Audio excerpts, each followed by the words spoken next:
妹が急変したって病院から。嵐の夜だった。数時間前、俺の元を訪ねてきたのは、かつての婚約者だった。彼女は、重い病を患う妹を助けてほしいと、俺に懇願してきたのだ。その妹の容体が、ここへ来て急変した、という知らせだった。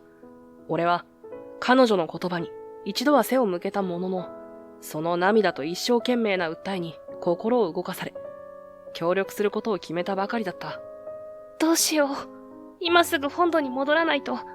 でもこんな嵐じゃ船は。彼女は蒼白な顔で俺に懇願するように叫ぶ。電話の向こうからおそらく医師であろう冷静だが絶望的な声が漏れ聞こえてくる。もってあと数時間かと。彼女の瞳から大粒の涙が溢れ、その手はわなわなと震えている。俺の研究成果を妹の治療に生かすと決めたばかりだというのに、その機会すら与えられないかもしれない。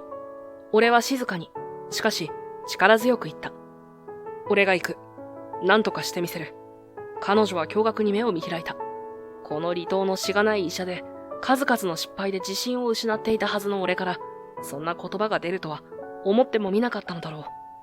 俺の言葉は、絶望の淵にいた彼女にとって、細く頼りない雲の糸のように感じられたかもしれない。だが、その声には、有無を言わせぬ覚悟が滲んでいた。俺の名前は、神楽壮。この潮風が運んでくる、錆の匂いが染みついたような離島で、医者をしている。もう何年になるだろうか。カレンダーをめくる習慣もとうに失せ、ただ日が昇り、日が沈むのをぼんやりと眺める日々。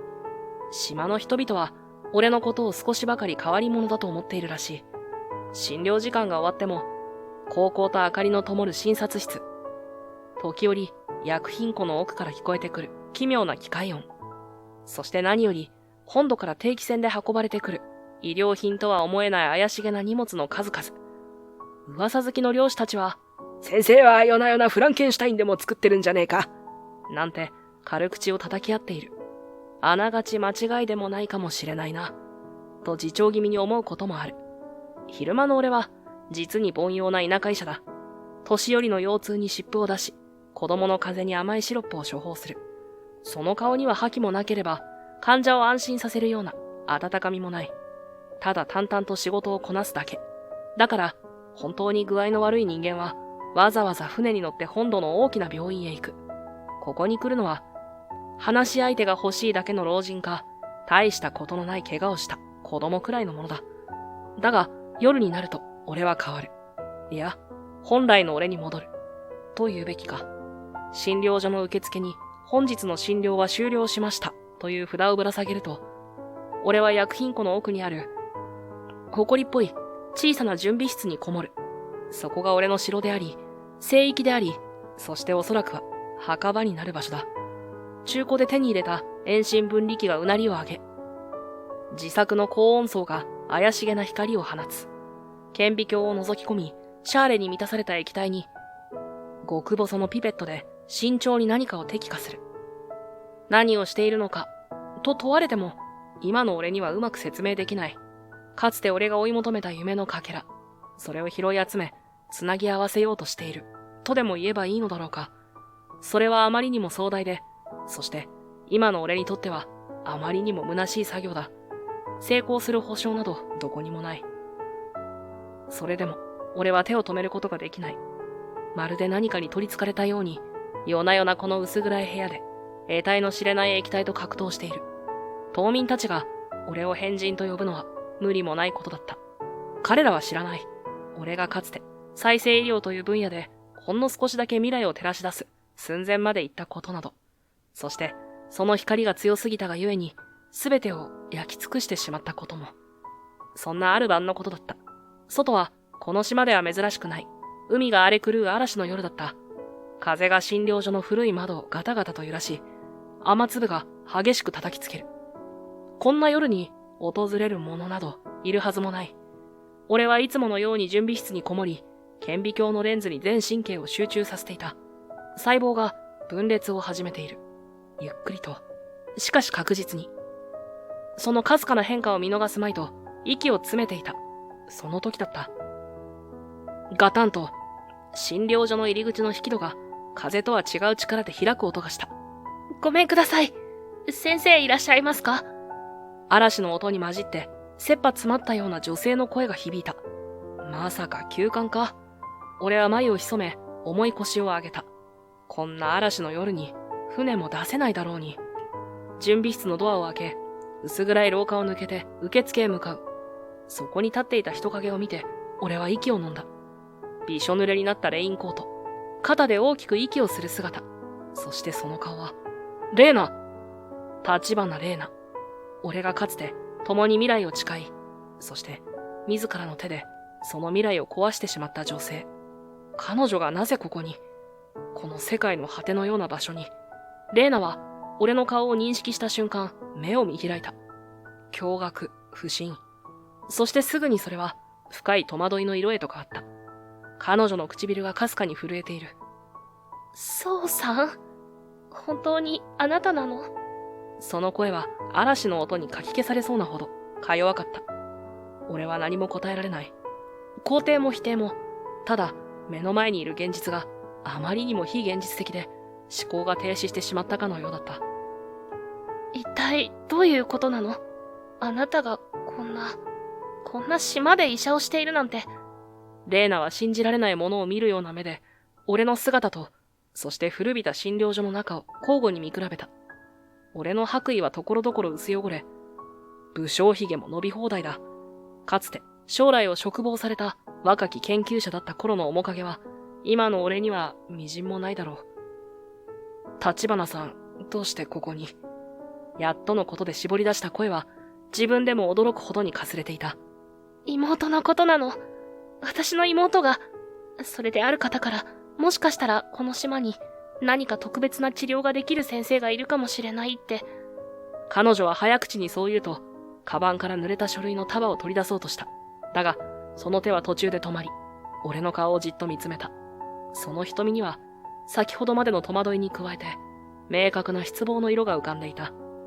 でも、まさか、あなたがその先生だなんて思ってもみなかった。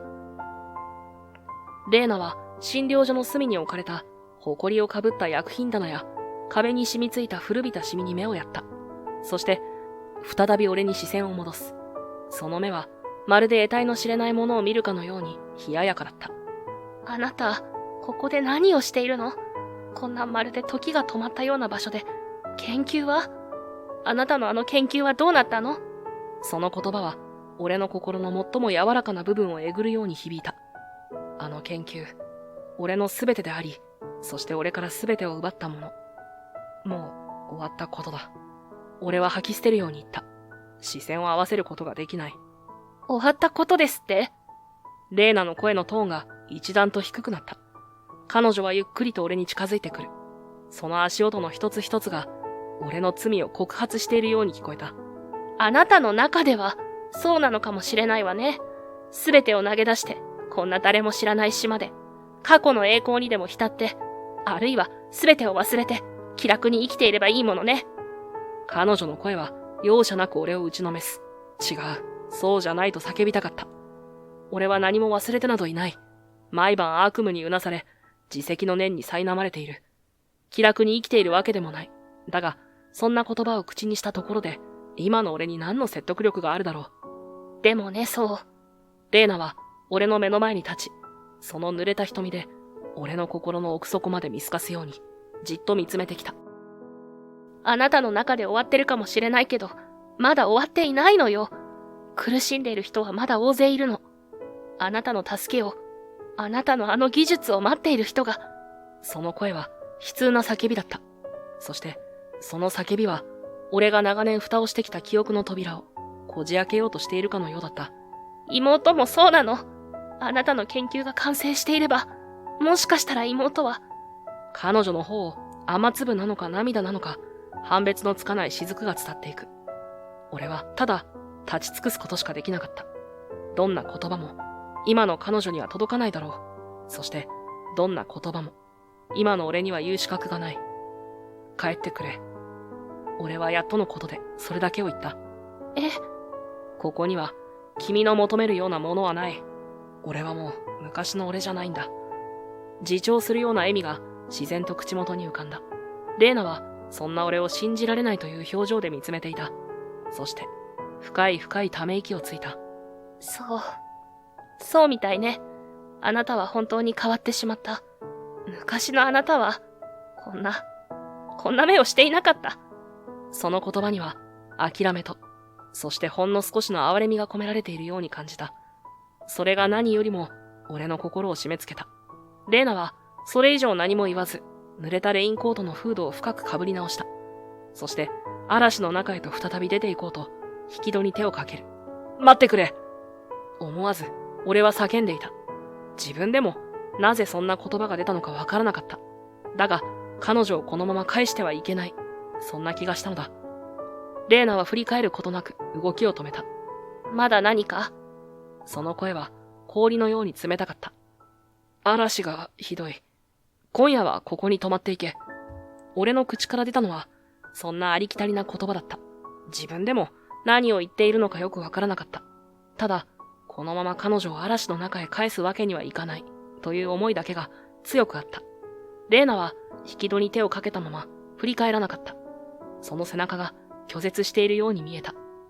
雨風の音が彼女の返事をかき消しているかのようだ。いや、彼女は何も言わなかったのかもしれない。数秒が永遠のように感じられた。やがてレイナはゆっくりとこちらに体を向けた。フードの奥の瞳はまだ俺を射抜くように見つめている。しかし、その視線には先ほどまでの鋭さはなく、深い疲労とほんの少しの戸惑いが浮かんでいるように見えた。お言葉に甘えてもいいの？こんな変わり果てたあなたの世話になるなんて本当は。言葉尻は消え入りそうだ。俺は黙ってうなずいた。それ以外にできることが思いつかなかった。客間なんて気の利いたものはないが、そこのソファーでよければ。俺は受付の隅にある古びた革張りのソファーを指さした。何人もの患者が、そして俺自身がここで仮眠を取ってきたものだ。レイナは小さくうなずくと、濡れたレインコートを脱ぎ始めた。その下に着ていたブラウスも雨に濡れて肌に張り付いている。タオルと何か着替えを。風邪をひく。俺は慌てて奥の棚から新しいタオルと自分の予備のスウェットを取り出した。レイナは無言でそれを受け取り、診察室のカーテンの陰で着替え始めた。その間、俺はストーブに火を入れ、やかんを乗せた。こんな夜は温かい飲み物が必要だ。しばらくして俺のスウェットに着替えたレイナがカーテンから出てきた。ブカブカのスウェットは彼女の華奢な体を一層際立たせている。その姿はどこか頼りなく痛々しかった。ありがとう。小さな声で礼を言うと、レイナは俺が勧めたソファーに浅く腰掛けた。俺は温かいハーブティーを入れ、彼女の前に置く。湯気が立ち上り、かすかにカモミールの香りが漂った。俺は努めて平静を装いながら切り出した。彼女がこの嵐の中、わざわざこんな偏僻な島まで来た理由。それを聞かなければ何も始まらない。俺もレイナに綾乃さんという妹がいることは知っていた。かつて婚約していた頃、写真を見せてもらったこともあるし、レイナが嬉しそうに妹さんの話をするのを聞いた記憶もある。明るくて、花が好きで、レイナによく懐いていた可愛らしい少女だったはずだ。だが、その綾乃さんが、そんな深刻な病を抱えているとは、想像もしていなかった。レイナは、湯気の立つカップを両手で包み込むように持ちながら、ぽつりぽつりと語り始めた。妹は、綾乃は、まだ20歳になったばかりなんだけど、進行性の神経変性疾患なの。最初は指先が少し震えるくらいだった。でもだんだん歩くのが難しくなって、今はもうほとんどベッドの上で。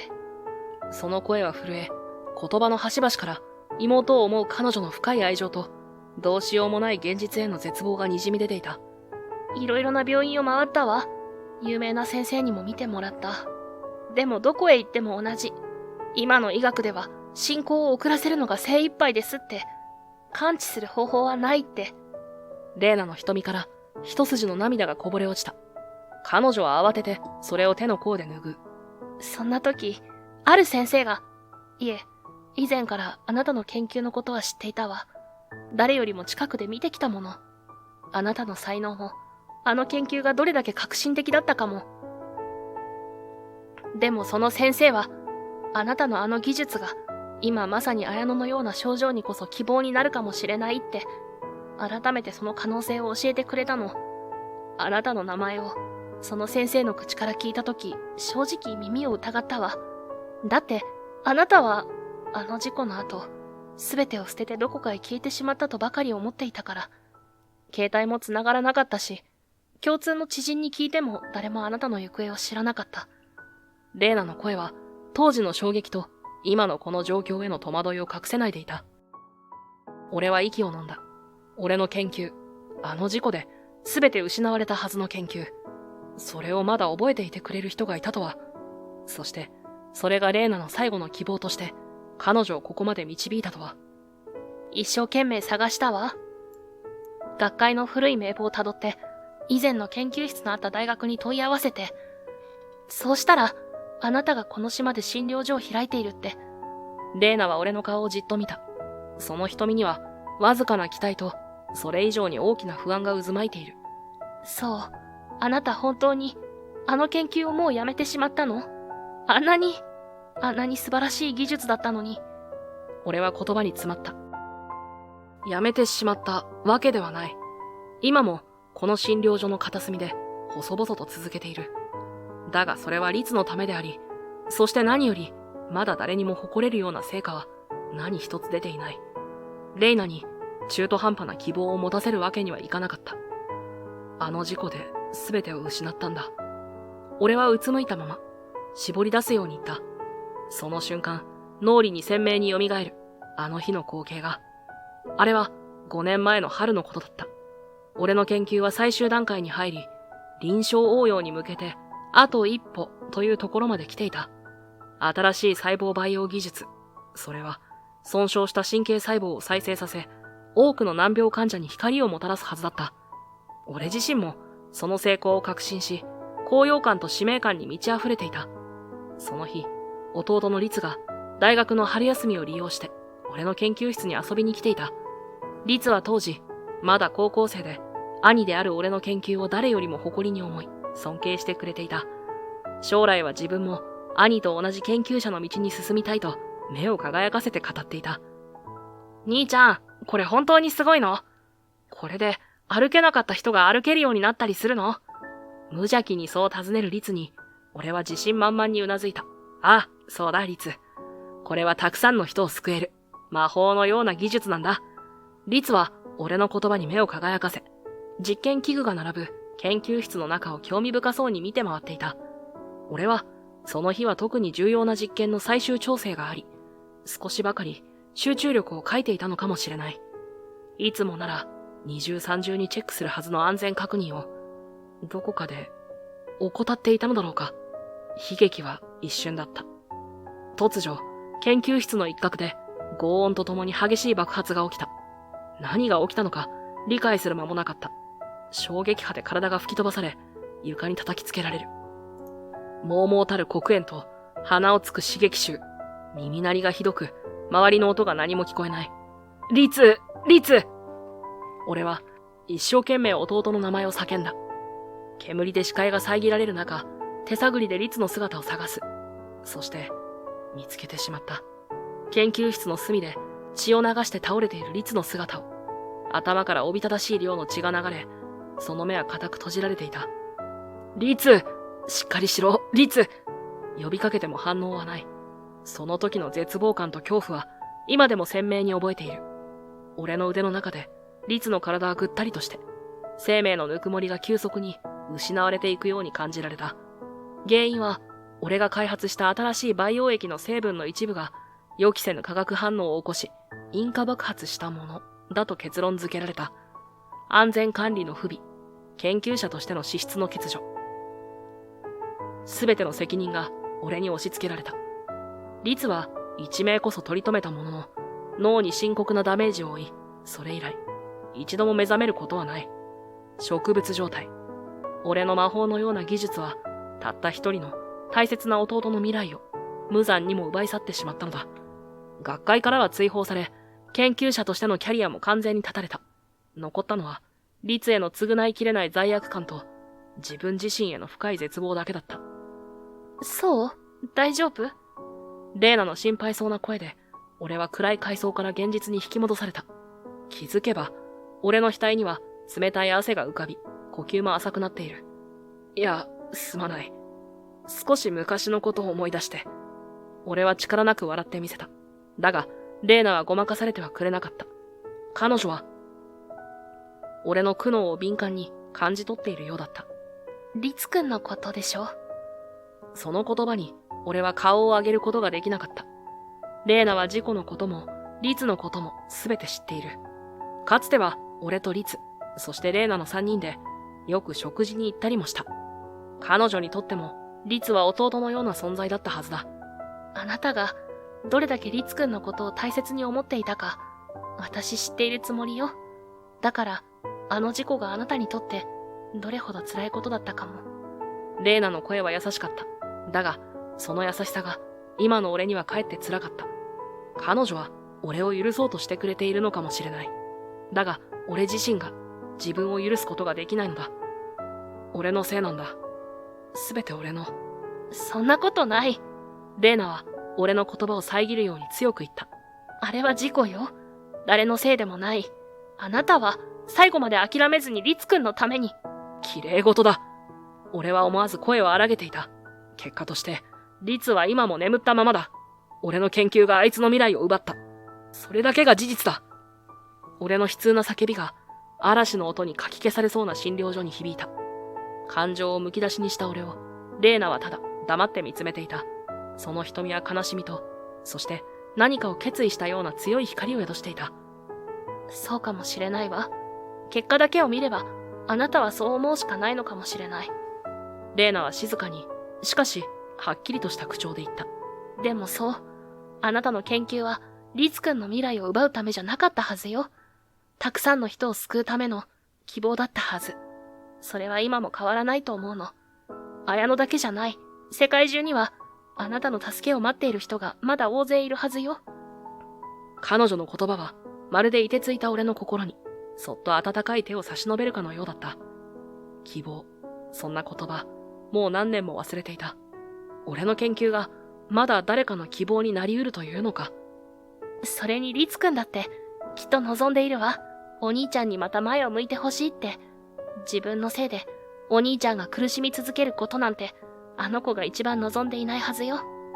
律が、俺ははっと息を飲んだ。確かにそうだ。律はいつも、俺の成功を誰よりも喜び、応援してくれていた。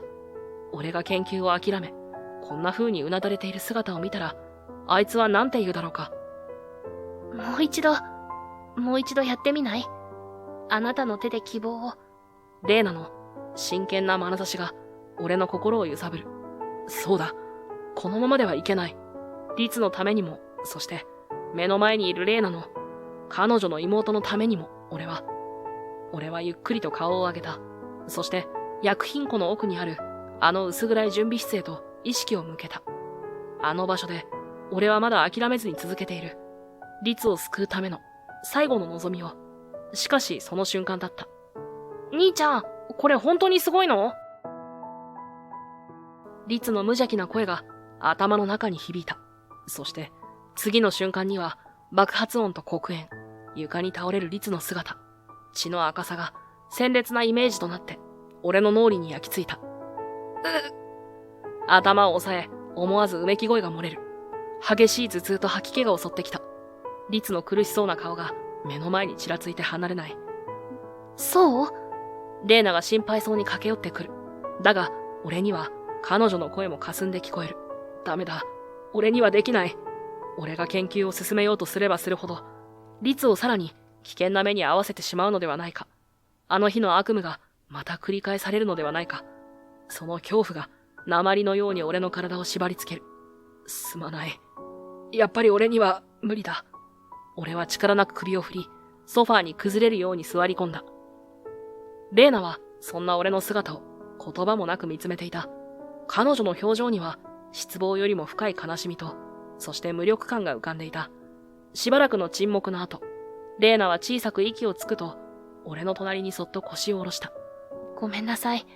あなたを追い詰めるつもりじゃなかったの。辛いことを思い出させてしまったわね。その声は驚くほど優しかった。俺は何も答えられず、ただうつむいているだけだった。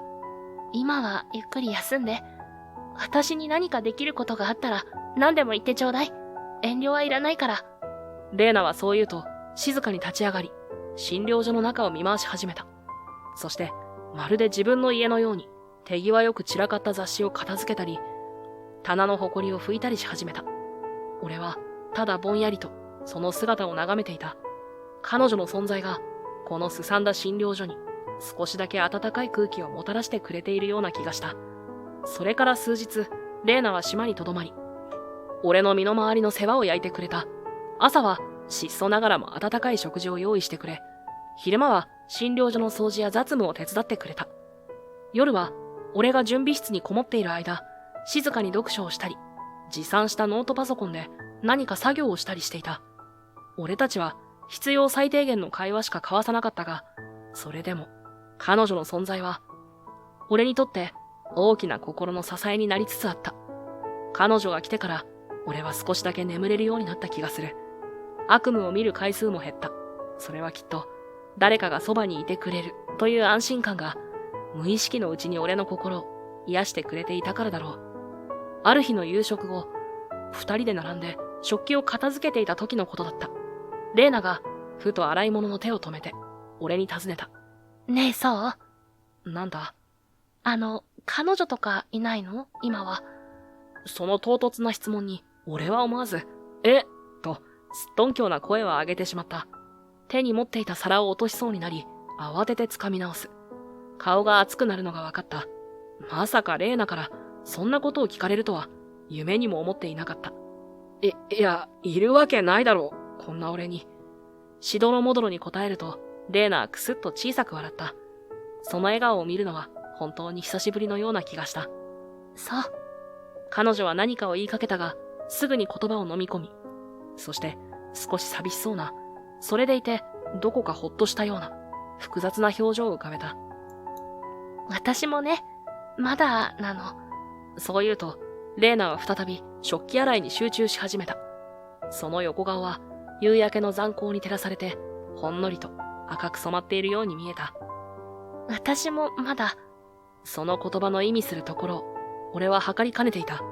だが、その瞬間、俺たちの間に流れた空気は、以前のような張り詰めたものではなく、どこか甘酸っぱく、そして温かいものに変わっていた。彼女の存在は間違いなく、俺の中で何かの変化を生み出していた。それはまだ、ほんの小さな兆しに過ぎないかもしれない。だが、凍てついた俺の心が少しずつ溶け始めているのを感じていた。この島に来てから初めて感じたぬくもりだった。しかし、そのぬくもりに安堵しきれない自分もいた。俺たちはあまりにも多くのものを失いすぎた。そして、解決しなければならない問題があまりにも大きすぎる。レーナの妹さんのこと、そして何よりもリツのこと。嵐はまだ完全には過ぎ去ってはいないのだ。レーナが島に来てから1月ほどが過ぎた頃だった。彼女の献身的な支えと、何よりもその存在が俺の心の奥底に眠っていた研究への情熱を静かに再燃させてくれたのだろうか。あれほど停留していた細胞培養の研究が嘘のように進み始めたのだ。昼夜を問わず準備室にこもり、顕微鏡を覗き、フラスコを振り続ける日々。レーナはそんな俺を黙って見守り、食事や飲み物を差し入れ、時には俺が仮眠を取るための寝床を整えてくれた。そしてある日の深夜、ついにその瞬間が訪れた。顕微鏡下で培養していた神経細胞が力強く、そして秩序を持って再生し始めているのが確認できたのだ。それはかつて俺が夢見た光景そのものだった。あの事故以来、何度試みても越えられなかった壁をついに打ち破った瞬間だった。できた。絞り出すような声が準備室の静寂に響いた。全身の力が抜け、安堵感と猛烈な疲労感に襲われる。俺はその場に崩れるように座り込み、そのまま意識を手放した。まるで長い長いトンネルをようやく抜け出たかのように、深い眠りへと落ちていった。どれくらいの時間が経っただろうか。ふと目を覚ますと、準備室の中は薄暗く、窓の外はまだ夜の闇に包まれていた。体は鉛のように重く、頭もぼんやりとしている。壁の時計を見ると、午前3時を少し回ったところだった。そうか。俺は、研究の成功をかみしめ、ゆっくりと体を起こそうとした。その時だった。準備室の隅、薬品棚の陰に誰かの気配を感じた。誰だ？寝ぼけた頭で警戒しながら声をかける。すると、その人影がおずおずと姿を現した。ごめんなさい。起こしちゃった？レーナだった。こんな真夜中に彼女がどうしてここに。しかも、その手には何か書類のようなものを握りしめている。レーナ、どうしたんだ？こんな時間に何かあったのか？俺はいぶかしげに尋ねた。レーナは罰が悪そうに視線をそらし、言葉を濁す。いえ、別に何も。ただ、少し眠れなくて散歩でもしようかと。その答えは明らかに不自然だった。彼女の視線は落ち着きなく動き、何かを隠しているのは明白だった。俺がさらに何かを言おうとしたその瞬間、あっと小さな悲鳴とともに、レーナが手にしていた書類の束が床に散らばった。それは、俺が書き留めていた研究ノートのコピーや実験データが印刷されたものだった。何をしているんだ？俺の声は自分でも驚くほど低く、冷たくなっていた。レーナは青ざめた顔で床に散らばった書類を見つめ、そしてゆっくりと俺に視線を向けた。その瞳は恐怖と罪悪感で揺れ、今にも泣き出しそうだった。ごめんなさい。ごめんなさい、そう。彼女は床に膝をつき、震える手で書類をかき集めようとする。私、どうしても、あなたの研究のことが知りたくて、少しだけでいいからって。少しだけでいいからだって。これはそういう問題じゃ。俺は怒りと失望で言葉を失いそうになった。彼女を信じていた。彼女だけは俺の苦しみを理解してくれるとどこかで思っていた。なのにどうして。安住さんが、開発部長の安住さんが、あなたの研究データがあれば綾野の臨床試験を進められるかもしれないって特例で、だから少しでいいからデータを手に入れてきてほしいって。レーナは涙ながらに席を切ったように話し始めた。安住俊介。その名前を俺は改めて反芻した。レーナは国内でも有数の大手製薬会社アステリア製薬で新薬開発に情熱を燃やす優秀な研究員だったはずだ。そしてこの安住俊介という男はそのアステリア製薬の開発部門のトップ、つまり開発部長という重責を担う人物だと前に彼女から聞いたことがある。俺とは何の面識もない。当然だ。俺が学会を追われたのはもう5年も前のこと。今の俺は医学界から見れば過去の人間、あるいは汚点に近い存在だろう。だが、そんな俺の過去の研究について、この安住という男はレーナを通じて知ったのか、それとも何か別の情報網を持っているのか、妙に詳しい節があった。私がアステリア製薬に入ってから、まだ経験の浅い私のことも何かと気にかけてくれていて、私の研究テーマについても深く理解を示してくれて、的確なアドバイスをくれたり、必要な予算や人員の手配にも便宜を図ってくれたりしたこともあったわ。だから、綾野の病気のことを彼に相談した時も、本当に親身になって心配してくださったの。立花君の辛い気持ちは痛いほどわかる。妹さんのために会社として、いや、私個人としてもできる限りのバックアップは約束する。アステリア製薬の持つ最先端の技術と国内外のネットワークを駆使すれば、きっと何か道が見つかるはずだ。だから、決して一人で抱え込まないでほしいって。いつもそう温かい言葉をかけてくださるから、私つい彼を頼ってしまって。レーナの言葉からは、安住がいかに人心掌握に長け、部下の信頼を得る術を心得ている人物であるかが伺えた。その安住部長があなたの研究データがあれば、もしかしたら綾野の臨床試験を特例で進められるかもしれないと、そうおっしゃったの。神楽先生は例の不幸な事故以来、残念ながら研究の世界からは完全に身を引いてしまったと聞いている。だが彼が残した未発表の研究データはまさに宝の山だ。それを我々アステリア製薬が責任を持って引き継ぎ、最新の設備と優秀なスタッフで解析し、発展させることができれば、綾乃さんのような難病に苦しむ多くの患者さんにとって、新たな希望の光となるかもしれない。そのためには、君の協力が不可欠なんだ。かつて神楽先生の最も近くにいた君だからこそ、彼を説得し、あるいは、その貴重な知見の一部でも、我々に提供してもらえるよう、働きかけてほしい。これは、綾乃さんのためであり、そして未来の医療のためなんだって。だから、ほんの少しでいいから、データを手に入れてきてほしいと。レイナの声は、安住の言葉をなぞるうちに、まるで彼の言葉の魔力に抗えないかのように、次第に弱々しくなっていった。俺は、その言葉の裏にある冷たい計算と、レイナの純粋な願いを踏みにじるような悪意を感じずにはいられなかった。じゃあ、レイナ、君がこの島に来たのも、最初から、安住の差し金だったのか。俺の声には、自分でも気づかないうちに、かすかなトゲが含まれていた。俺たちの間に芽生えかけていた信頼が、音を立てて、崩れていくような気がした。レイナはハッとしたように顔を上げ、濡れた瞳で俺を見つめ、そして力なく首を横に振った。違うの。絶対に違う。彼女の声は切羽詰まっていた。最初は本当に綾乃を助けられる可能性のある治療法を、ただ一生懸命手探りで探していたの。国内外の論文を読み漁って、心当たりのある先生には片っ端から連絡を取って、そんな中である大学の恩師がぽつりと言ったの。神楽宗君のかつての研究が生きていれば、あれは画期的なものだった。もし彼が研究を続けているなら、あるいはって。彼女の瞳が遠い過去の記憶をたどるように揺れた。あなたの名前を聞いたとき、本当にどうしたらいいかわからなかった。あの事故の後、あなたは学会からも姿を消して、携帯も繋がらなくなって、共通の友人や先輩に聞いても、誰もあなたの行方を知らなかったから。それに私たち、あんな形で別れてしまったでしょ。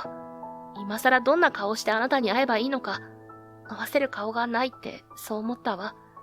レイナは一度言葉を切り、床に散らばった俺の研究ノートのコピーに、罪悪感に満ちた視線を落とした。でも、綾乃のためなら、どんなプライドも捨てられるって、そう覚悟を決めて、やっとの思いでこの島まで来たの。あなたの今の姿を見たときは、正直ショックだった。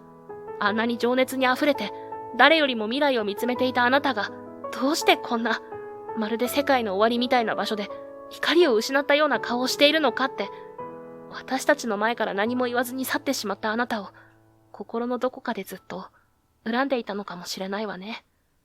彼女の言葉は、ナイフのように俺の胸に突き刺さった。俺が彼女たちに残していった傷の深さを、改めて思い知らされる。でも、あなたが律君のことを、事故のことを、そしてこの島でたった一人で研究を続けていることを話してくれて、あなたがどれだけの重荷を背負って、どれだけの苦しみの中で、それでも諦めずに戦い続けてきたのかを知って、私、本当に自分が恥ずかしくなった。あなたの大変さを何も理解しようとせず、ただ自分の感情ばかりをぶつけて、本当にバカだったって、それからは心からあなたを応援したいって思うようになったの。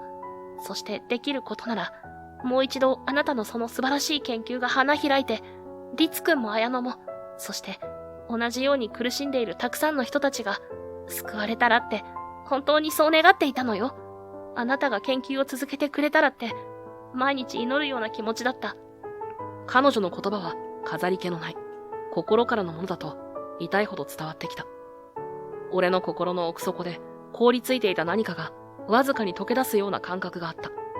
そしたら昨日、安住部長から電話があって、レイナの声が再び恐怖と絶望の色に染まり、震え始めた。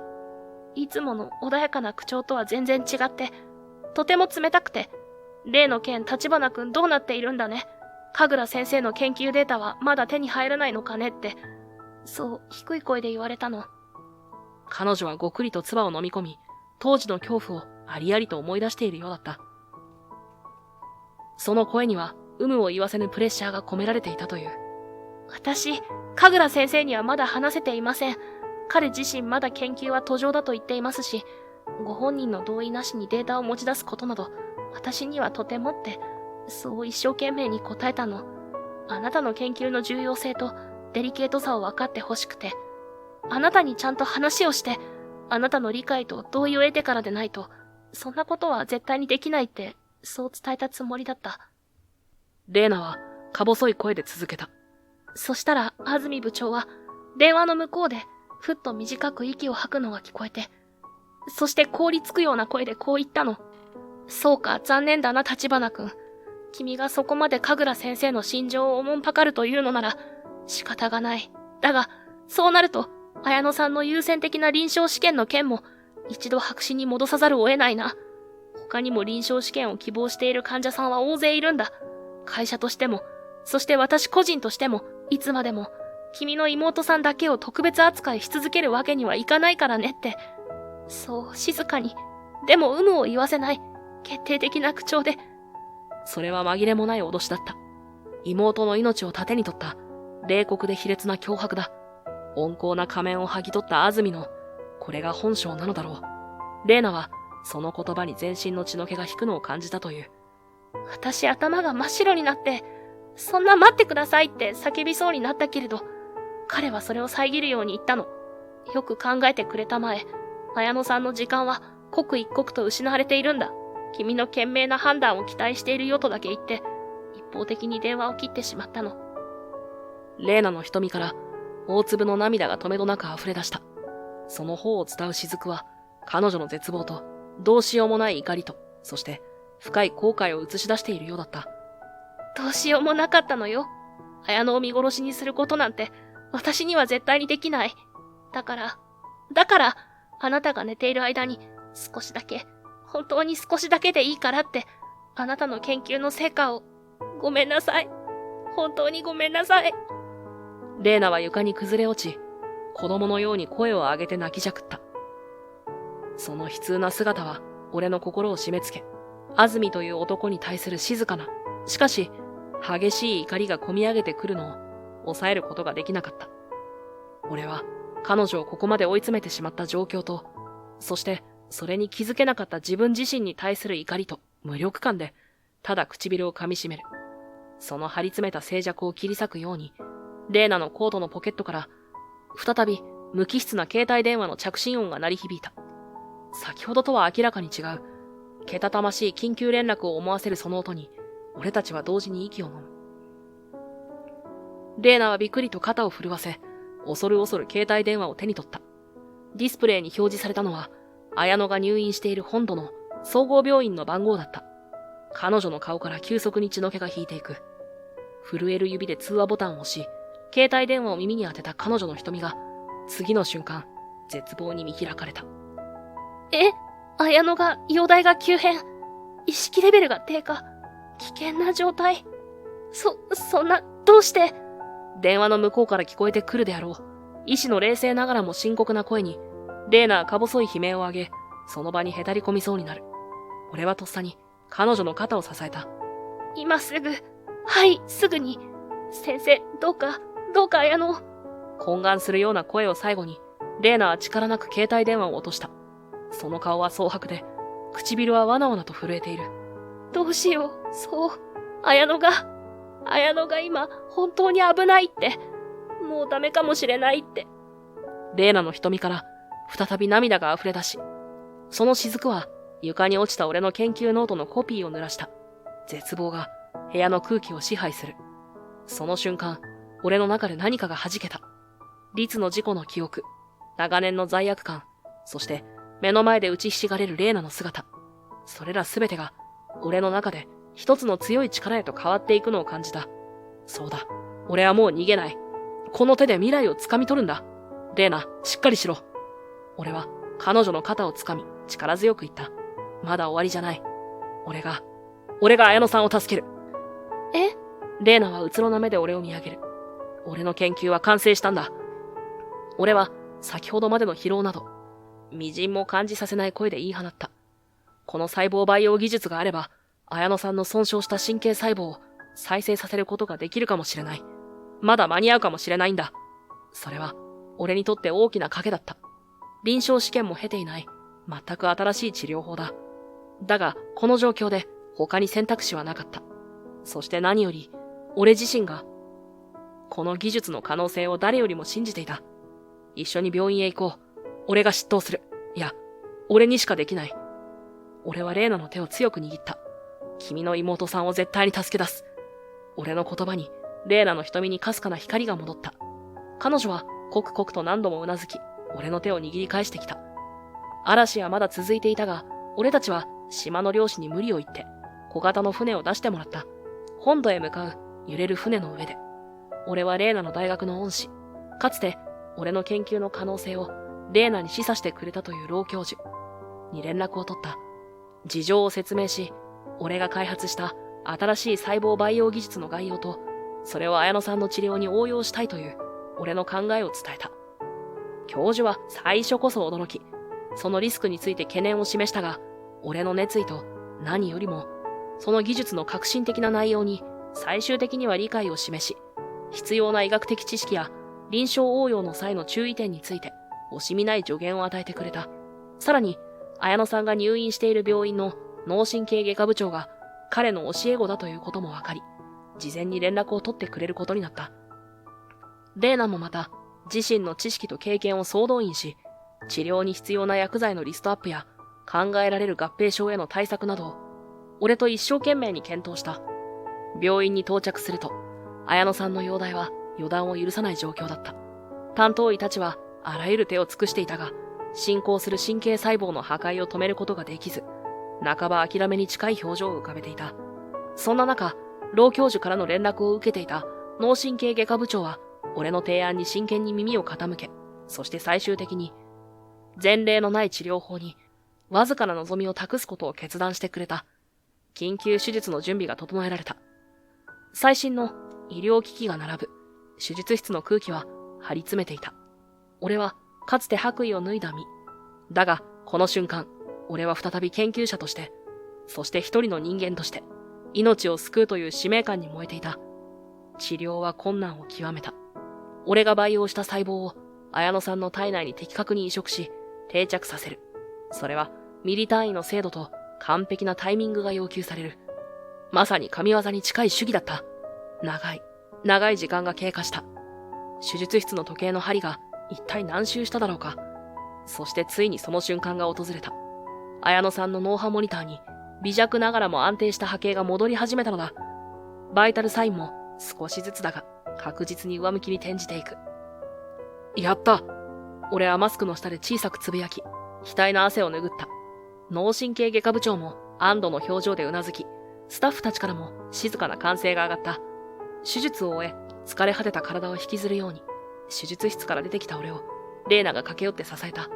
その瞳は赤く腫れ、不安と期待が入り混じった表情で俺を見つめている。そう、綾乃は。俺は彼女の肩にそっと手を置き、力の限り微笑んでみせた。あ、ひとまず危機は脱した。頑張ったよ。綾乃さんも、そして君も。その言葉を聞いた瞬間、レイナは席を切ったように泣き崩れた。それは悲しみの涙ではなく、心からの感謝と、そして深い安堵の涙だった。俺はそんな彼女を、ただ黙って支えることしかできなかった。綾乃さんの容体が安定し、集中治療室で厳重な管理下に置かれた後、俺とレイナ、そして脳神経外科部長と電話で参加してくれたレイナの恩師である老教授とで、今回の治療についてのカンファレンスが行われた。神楽先生、今回のあなたの細胞培養技術はまさに画期的だ。脳神経外科部長が興奮を隠せない様子で切り出した。正直、我々も半ば諦めかけていた。しかし、あなたの技術が不可能を可能にしたと言っても過言ではない。老教授も電話の向こうで深くうなずいている。そうくん、君の研究はやはり本物だったな。あの事故さえなければ今頃は。その言葉に、俺はふと、あの爆発事故のことを思い出した。先生方、実は一つ気になることがあるんです。俺は切り出した。今回の治療に用いた細胞培養技術の基礎は、5年前、あの事故が起きる直前にほぼ確立していました。そして、あの事故の原因となったのは、当時、アステリア製薬から提供された、新しい試薬だった可能性があるんです。俺の言葉に、脳神経外科部長と老教授は顔を見合わせた。アステリア製薬、安住部長のところか。老教授が鋭い声で言った。あの試薬については、当時からいくつか不審な噂があった。非常に不安定で、特定の条件下では予期せぬ反応を示す可能性があると。だが、大手製薬会社からの提供ということで、うやむやにされてしまったと記憶している。外科部長もうなずく。確かに、神楽先生の報告にあった爆発の規模や状況は、通常の実験室レベルの事故としては不可解な点が多かった。もし試薬そのものに何らかの欠陥、あるいは意図的なものが含まれていたとしたら。レーナも息を飲んで俺たちの会話を聞いていた。そして、カバンから震える手で例のメモを取り出した。これ、安住部長が宋の事故について私に話した内容のメモです。事故の原因は宋のミスではなく、試薬か何かの問題だったかもしれないと。そして、宋が何かを隠しているかもしれないというようなことも。メモに目を通した外科部長の表情が険しさを増した。これは、ひどいな。明らかに情報を操作し、神楽先生に責任を押し付けようとしている。安住部長は一体何を企んでいるんだ。確証はまだない。だが、専門家たちの見地と、レーナの持っていた情報、そして、俺自身の記憶がつながり、恐ろしい仮説が輪郭を表し始めていた。安住は、俺の研究を奪うために、意図的に事故を引き起こしたのではないか。レーナは、震える手で、安住に関するメモを握りしめ、顔を上げた。その瞳には、もはや涙はなく、代わりに強い決意の光が宿っていた。先生方、そしてそう、もし私の会社が、そして安住部長が、本当にそんな許されないことに関わっていたのだとしたら、私は、それを許すわけにはいきません。アステリア製薬の一員として、そして何よりも一人の人間として、真実を明らかにしたい。絶対に明らかにします。きっぱりとしたレーナの言葉に、俺たちは息を飲んだ。彼女は、ただの被害者であることをやめ、自ら戦うことを選んだのだ。俺も協力する。俺は、レーナの肩にそっと手を置いた。これは、俺自身の問題でもある。律のためにも、そして、再生医療という分野全体の未来のためにも、闇は払われなければならない。その日から、俺とレーナの新たな戦いが始まった。レーナは、アステリア製薬の信頼できる同僚や、内部事情に詳しい可能性のある人物に、密かに連絡を取り始めた。危険な行動であることは承知の上だったが、彼女の決意は固かった。レーナの懸命な調査は数週間後に実を結んだ。彼女が突き止めたのは衝撃的な事実だった。安住は、かつて自身の画期的な研究をライバルに潰された苦い過去を持ち、それによって家族をも失ったことから、歪んだ野心と復讐心を抱いていた。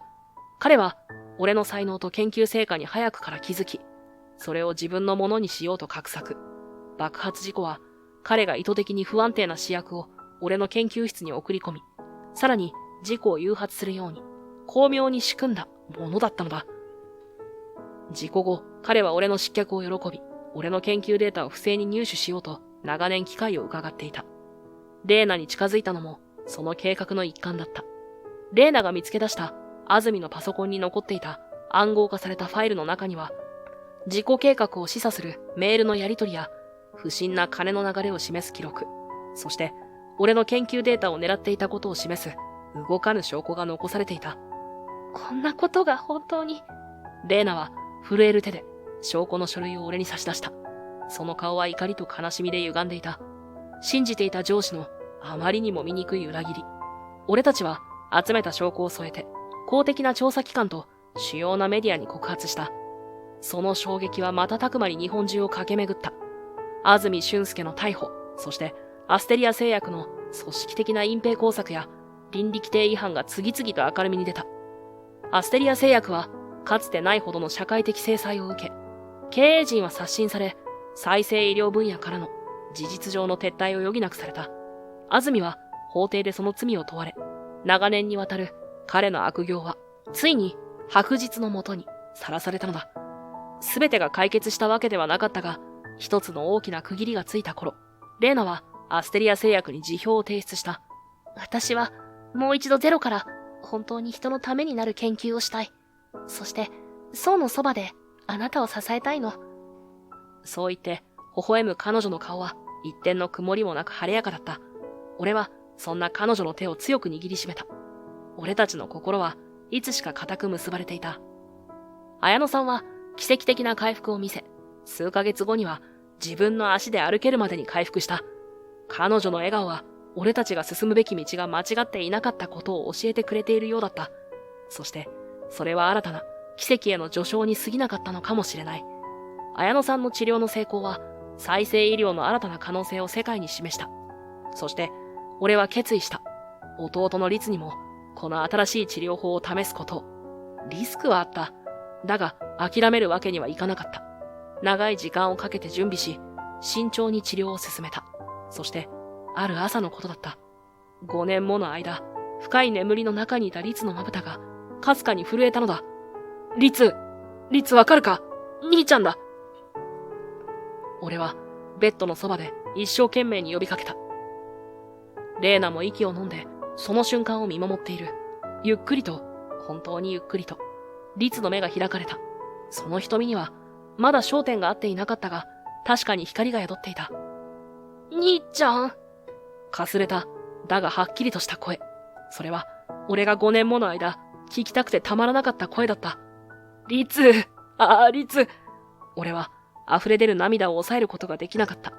レーナも、静かに涙を流しながら、俺と律の手をそっと重ね合わせた。律は、まだぼんやりとした意識の中で、それでも俺を認識し、そして、弱々しくも微笑んでみせた。兄ちゃんすごいね。やっぱり兄ちゃんは僕のヒーローだ。その言葉に、俺の胸を長年締め付けていた罪悪感の鎖が、音を立てて砕け散っていくのを感じた。許された、と思った。いや、許しを求めること自体が、俺の傲慢だったのかもしれない。律は、ずっと俺を信じてくれていたのだ。それからの律の回復は、目覚ましいものだった。もちろん、失われた時間を取り戻すには、長いリハビリが必要だろう。だが、彼の瞳には未来への希望が力強く輝いていた。数年後、俺はあの離島の小さな診療所を拠点に、レーナと共に新しい再生医療研究所を立ち上げていた。決して大きな施設ではない。だがそこには純粋に患者を救いたいという志を持った仲間たちが集まっていた。綾乃さんもすっかり元気になり、時折研究所を手伝いに来てくれる。そして律は理学療法士になるという新しい夢を見つけ、大学で懸命に学んでいた。いつか兄の研究を支えたいと彼は言う。夕暮れの海を見下ろす丘の上で、俺は隣に立つレーナの肩を抱いた。彼女の薬指にはささやかな指輪が光っている。いろいろなことがあったな。俺がつぶやくと、レーナはこくりとうなずいた。でもどんなに暗い夜でも、必ず朝は来るのね。そうだ、人生は時に残酷な試練を与える。だが希望を捨てず、真摯に向き合い続ければ、必ず道は開ける。科学技術は、それ自体に善悪はない。それを使う人間の心次第で、人を傷つける凶器にもなれば、多くの命を救う希望の光にもなる。大切なのは、その力を何のために使うのか、その倫理観を常に問い続けることだ。俺はかつて全てを失った。だが、多くの人々の支えと、そして諦めない心によって、再び立ち上がることができた。弟との絆を取り戻し、愛する人と未来を歩む喜びを知った。潮風が優しく俺たちの方を撫でていく。遠くの水平線が夕焼けに美しく染まっている。俺たちの物語は、ここで一つの区切りを迎える。だが、再生医療の未来への探求は、そして、人々の希望を紡ぐ物語は、これからも続いていくのだ。俺はその確かな手応えを胸に、明日へと続く道を愛する人々と共に歩んでいく。